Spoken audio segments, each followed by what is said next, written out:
Galera, a gente vai... Agora, esse britânico a gente vai gravar com ele. A gente pegou jogado na cesta, né, pai? Isso, na cesta de lixo.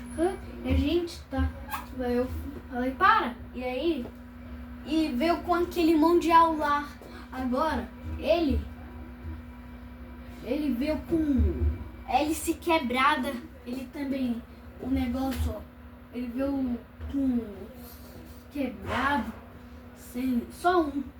Ele veio com cabo, ele veio... Olha, ele está funcionando. Esse ventilador tinha quantas pás antes? 6, ele tinha 6, agora ele tem 2. E ele tinha... E aí quebrou e a gente tava cortando a hélice. E aí quebrou de novo, aí a gente cortamos. Cortou para poder ficar equilibrado, né? As pás. Que ventilador que é esse? Esse ventilador é um Britânia de 60 watts, Turbo Protec 30. Vamos ligar?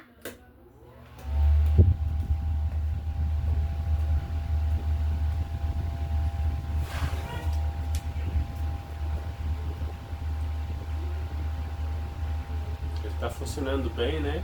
Ele tá funcionando bem. Tem quantas velocidades? Ele tem 3 velocidades. A gente só passou um óleo, né? Pra ficar bom.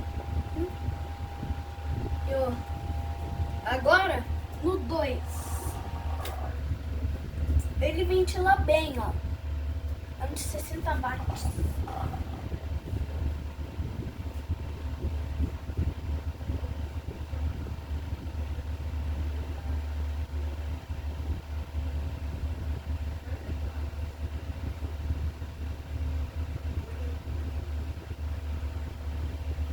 Agora na 1.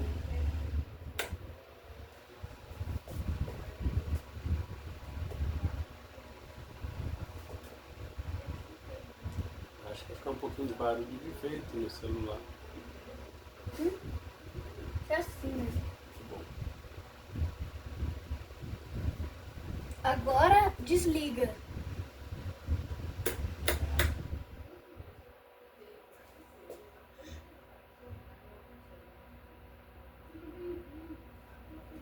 Não esquece de se inscrever no meu canal. Eu vou montar o meu canal, sabia? Eu vou montar. Vai. Não esquece de se inscrever no canal, deixar o like. Não esquece de me seguir no Instagram, no TikTok.